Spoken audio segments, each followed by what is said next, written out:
श्री कृष्णा दोस्तों, किशोरी क्रिएशन से मैं सपना शर्मा आप सभी का हार्दिक स्वागत करती हूँ आपके अपने चैनल पर।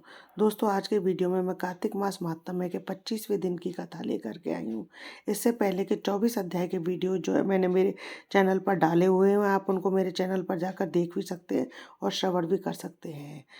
कार्तिक महात्म्य के अध्याय 22, 23, 24 की कथा के वीडियोज में मैंने कथा के साथ कार्तिक व्रत के उद्यापन की विधि के बारे में जानकारी दी। आपको कार्तिक व्रत में कार्तिक महात्म्य के अलावा सुनी जाने वाली अन्य कहानियों के विषय में भी बताऊंगी। दोस्तों, मैंने आपको बताया कि कार्तिक में सूर्योदय से पहले स्नान करने के बाद में तुलसी जी की पूजा की जाती है, उनके साथ में शालिग्राम जी की पूजा की जाती है, श्री हरि की पूजा, श्री हरि का जागरण और कीर्तन किया जाता है। उसके साथ ही जो हम पीपर की, तुलसी की, आंवले की, पथवारी की, वटवृक्ष की, उनकी पूजा की जाती है। बाद में जो कार्तिक महात्म्य सुना जाता है, फिर उसके बाद कार्तिक स्नान की कथा, तुलसी की कथा, गणेश जी की कथा, पीपल की कथा, आंवले की कथा, पथवारी की कथा, शालिग्राम जी की कथा, नित्यनेम की सीता माता की कथा, धर्मराज जी की कहानी, लपसी तपसी की कथा, लक्ष्मी जी की कहानी सुनी जाती है। मैंने इन सभी कथाओं के वीडियो जो है मेरे चैनल पर डाले हुए हैं, आप उनको मेरे चैनल पर जाकर देख भी सकते हैं और श्रवण भी कर सकते हैं। ये अब सुनते हैं 25वें अध्याय की कथा। 25वें अध्याय में श्री कृष्ण का सत्यभामा से पाप पुण्य के कर्म फल के वर्णन के बारे में हम जानेंगे। इससे पहले हमने 24वें अध्याय में देखा कि राजा पृथु जो है देवर्षि नारद से जो है नदियों की उत्पत्ति के बारे में पूछते हैं। फिर एक कथा सुनाते हैं जिसके अनुसार ब्रह्मा जी ने जो है सह्याद्री पर्वत पर जो है का आयोजन किया था। यज्ञ में भाग लेने के लिए भगवान विष्णु के साथ भोलेनाथ आदि सभी देवता पधारे हुए थे, परंतु ब्रह्मा जी की सबसे बड़ी पत्नी स्वरा जो है समय पर नहीं पहुंचती और मुहूर्त निकलता देखकर उन्हें जो है ब्रह्मा जी के साथ में ब्रह्मा जी की दूसरी पत्नी गायत्री को बैठा देते हैं। स्वरा वहां पहुंच जाती है और अपने स्थान पर वहां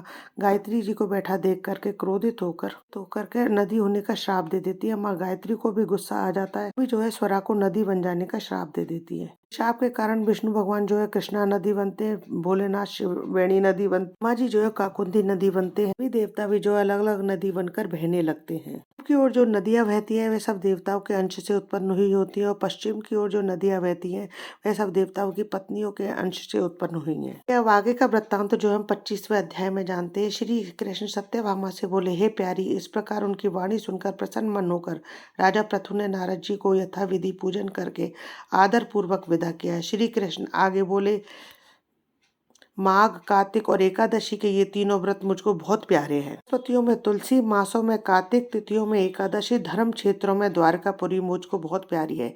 जितेंद्रिय होकर जो इनका सेवन, पूजन और आराधना करता है वह मुझे इतना प्रिय होता है जितना यज्ञादिकों को करने से नहीं होता है। तीनों का सेवन करने वाले मनुष्य को पापों से भय नहीं रहता है।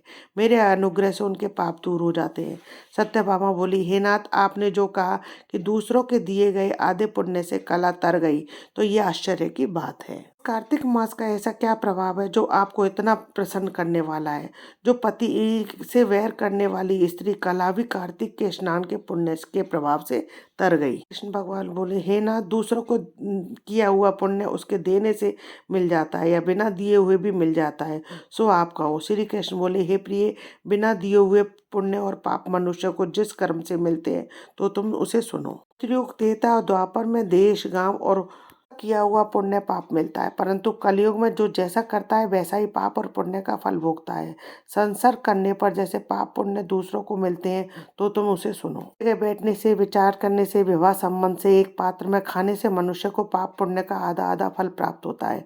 पढ़ाने से, यज्ञ कराने से, एक पंक्ति में बैठकर भोजन करने से मनुष्य परोक्ष में पाप और पुण्य के चौथाई फल को प्राप्त करता है। करने से, देखने से, सुनने से, दूर की बातों पर ध्यान देने से मनुष्य सावे पुण्य पाप पुण्य के प्रपापों को, पाप पुण्य के भागों को पाता है।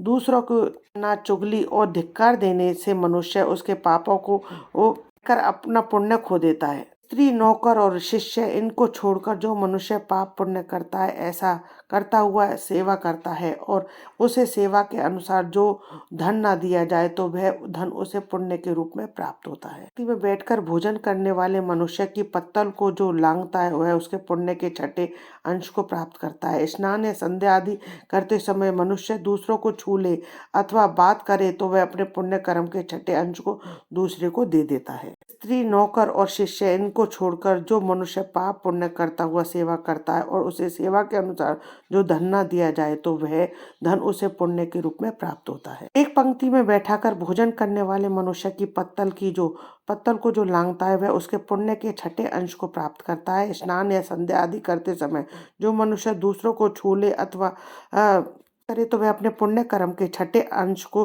दूसरे को दे देता है। धर्मार्थ, जो पुरुष दूसरों से धन मांगता है जो उसका कर्म फल देने वाले को मिलता है। प्रायः द्रव्य लेकर पुण्य करने वाला पापी है और जो धनी है उसी को पुण्य का फल मिलता है। मनुष्य दूसरों के ऋण को चुकाए बिना जाता है तब वह धनी अपने धन के अनुसार उसके पुण्य फल को दे देता है।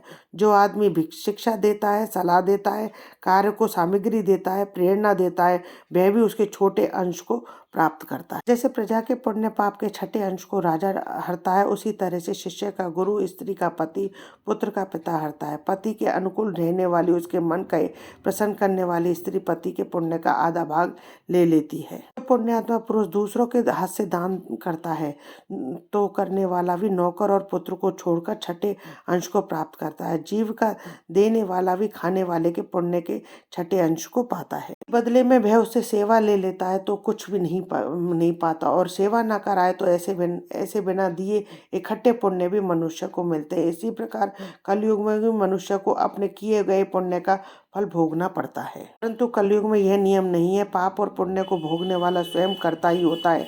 इस विषय का एक प्राचीन इतिहास बड़ा पवित्र है, उस बुद्धि को देने वाला है, उसे भी सुनो। आगे का वृत्तांत 26वें अध्याय में सुनेंगे। तीसरी कार्तिक मास माहात्म्य में 25वां अध्याय संपूर्णम। दोस्तों, यदि आपको मेरा ये वीडियो पसंद आए तो प्लीज़ मेरे वीडियो को ज़्यादा से ज़्यादा लाइक और शेयर करें। यदि आपने अभी तक मेरे चैनल को सब्सक्राइब नहीं किया है तो इसे सब्सक्राइब करना ना भूलें।